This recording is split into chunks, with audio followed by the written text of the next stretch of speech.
Hey, welcome to the Small Business Made Simple podcast, brought to you by socialmediaandmarketing.com.au. Being in business is never easy, but it can be simple, or at least simpler.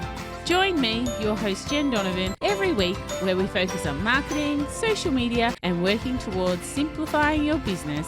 You with me? Let's do this. Dream it big, 'cause someone out there listening. Everyone's got a voice to give, and it's time I heard you whistling, 'cause there's no point at all, in dreaming small, Why, hey there, my amazing listener. Welcome to episode 162 of the Small Business Made Simple podcast. Thank you, as always, for lending me your ears today. I know you have lots of choices out there, and I really do sincerely appreciate you making my podcast one of them.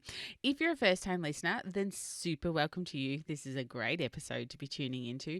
Or, of course, welcome back. If you are a long-term listener, I am really pleased to have you here.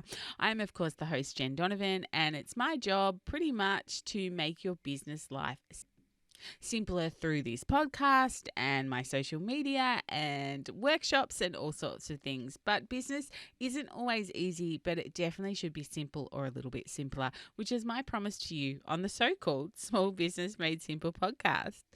This episode is actually sponsored by my other business, which is called Spend With Us, so Australia's leading marketplace for rural and regional small businesses. You can find it at all the W's, spendwithus.com.au. And if you're looking for somewhere to support small rural businesses this Christmas, go and jump on the marketplace and support away. I know that all my members over there would be ecstatic. Even if you aren't able to purchase from there, please share it. Please let other people know about Spend With Us. I, of course, would be eternally grateful, as well as, of course, all my members. But today, I've got a really great episode for you. We are talking about picking a word to describe what 2022 is going to look like. Now, the last 2 years have probably looked very different to how you might have planned it at the end of 2019 for what 2020 would have looked like. And then at the end of 2020, I think I was among the people who thought, new year, new thing, like this will be a different year. But of course, as we found out, it was very similar to 2020.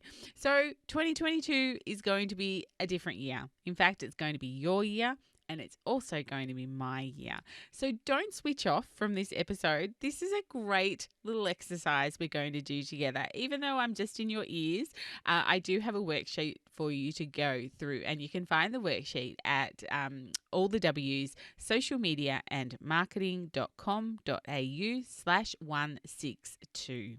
But anyway, we are going to choose a word of the year. And in case you're thinking I'm going to get all wishy-washy on you, I'm not. But we are going to choose a word to describe the coming year in 2022. So I just want to tell you a little bit of a story to go with this. So quite some time ago, I was listening to a podcast, and it was probably so long ago, I can't really remember whose podcast it was, but I think it could have been Amy Porterfield's podcast, because I am an Amy fan, but of course I'm not quite sure. Anyway, she was talking about choosing a word to describe your year. You know, writing down all your goals and your hopes and your dreams and your BHAGs, which of course are, big, hairy, audacious goals, and then choosing one word to describe all of those hopes and dreams.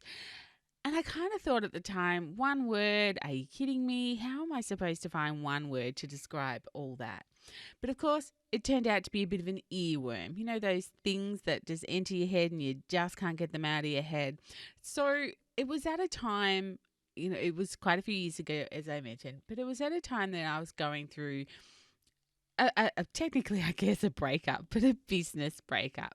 A partnership that I'd had was ending, and I had to rethink all my decisions, all my business decisions. Basically, I was like, what am I going to do next year? How am I going to turn what I'd been doing in the partnership into a business? Because I'd been coaching and teaching social media already for about 2 years inside that partnership, but I'd never really branded me. I'd never really been on my own. So this was totally new to me, and it was all about building the Jen Donovan brand. So this podcast, this idea that one word could describe a year was pretty unknown to me and a bit foreign, and maybe you're thinking that about now with you. So I was trying to think, what was 2019 going to hold for me? Sorry, but basically I was starting a new chapter, and this was a solo Jen time, and I had to rebuild everything from the ground up. Not only that, but I had to rebuild everything inside my head as well. So I asked myself these questions. What did 2019 look like for me? What impact did I want to have on the world in 2019? And I asked these questions over and over and over again. Again, they became a bit of an earworm for me. And then I discovered within those questions laid the absolute answer that I wanted. And the answer, of course, was impact. Impact was my word. Impact was the reason why I started this podcast nearly 3 years ago now. Impact was the reason why I took on private coaching clients and did masterminds. And impact was the reason why this year alone I've done about 47 workshops or webinars, because I want impact. Cheatingly, I've probably used impact for the last few years, because in 2020 I wanted to have impact. In 2021 I wanted to have impact, but I wasn't quite able to have the impact that I wanted because of the C word, of course. And way back when I was thinking about this concept to start with, I was going to do this thing. I was going to build this Jen Donovan brand, and you know, by heck, I wanted it to have an impact. I wanted to have an impact on you. I wanted to have an impact on my other listeners and my clients and my people that came along to my workshops. And of course, I wanted to have an impact on me and my family as well. So what's your word? In 2022, what would your word be? How do you want to show up in 2022? So you might be thinking, Jen, why choose a word? Well, I'm going to give you a few reasons why I think this could be really useful for you. I think it helps you focus. If you have one word, you can focus all your goals towards that word.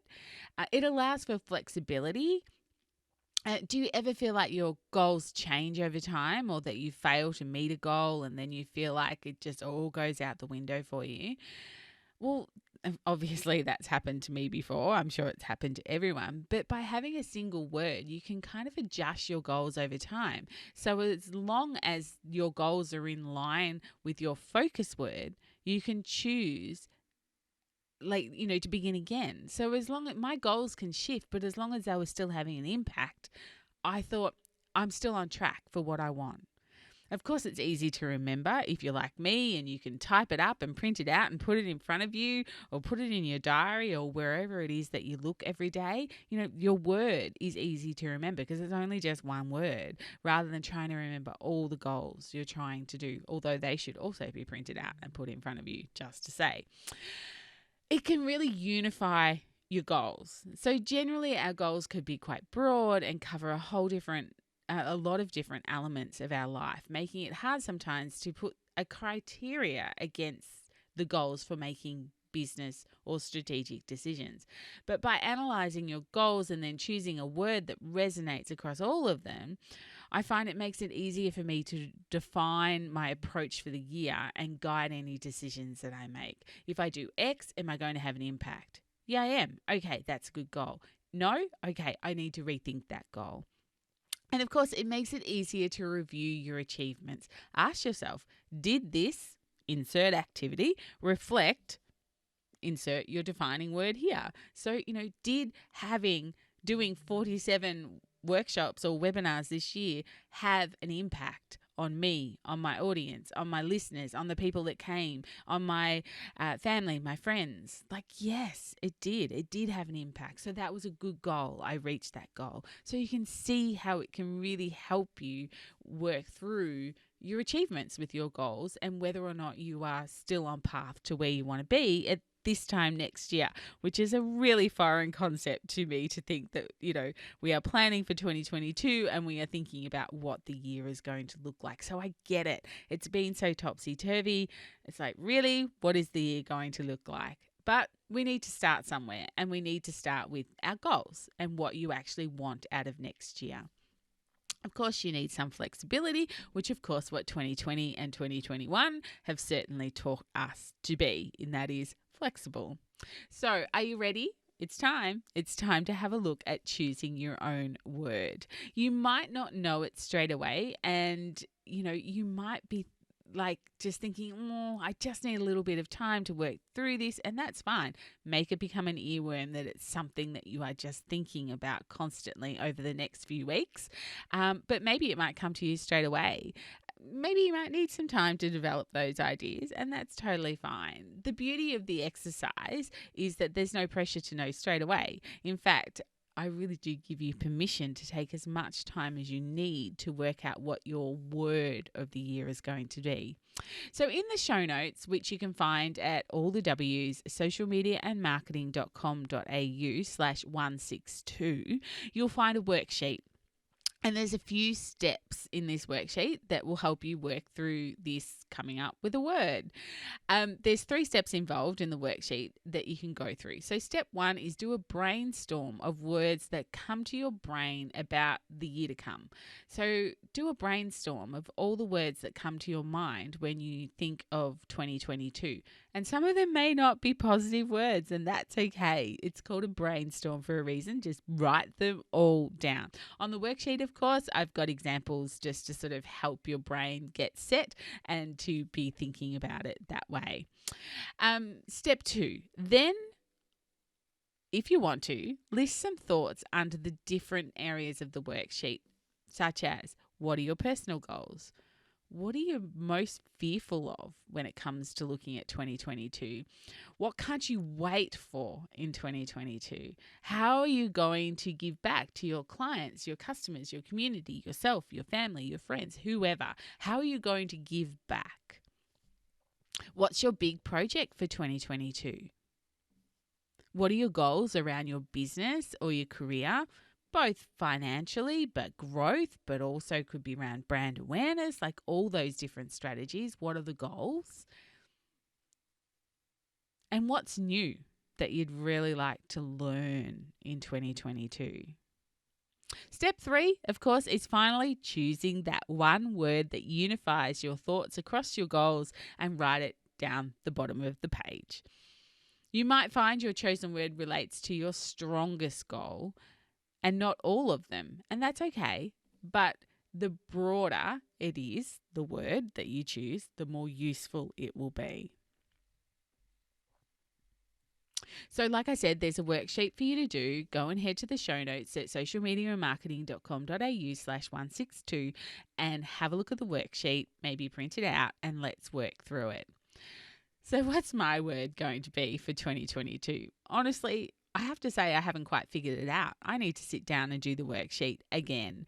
I've done it in pencil, you might say, whilst I've been thinking about this podcast episode. But at the end of the day, I'm not really quite sure what my word for 2022 is going to be.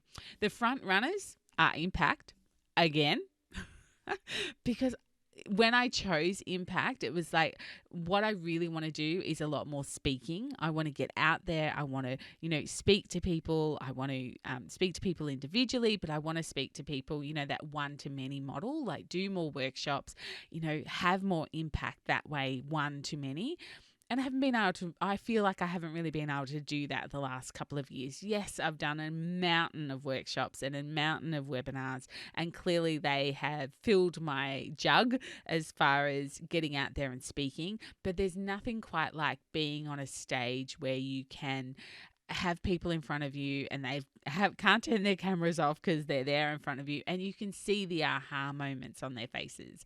You can see them light up with, yes, that's exactly what I needed to hear today. So that for me is still what I'm yearning for, and so therefore that is why impact is still a front runner.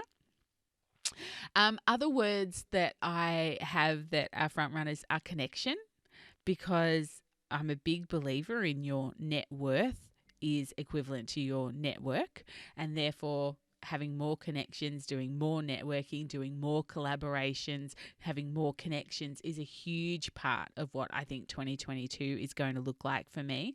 And of course, grow is another front runner word. And grow is about me. Well, I guess they're all about me and my clients. So I want to grow my business. I want to grow myself. I want to step outside my comfort zone a few more times in 2022. There's nothing more comfortable than sitting behind a computer screen and doing a webinar.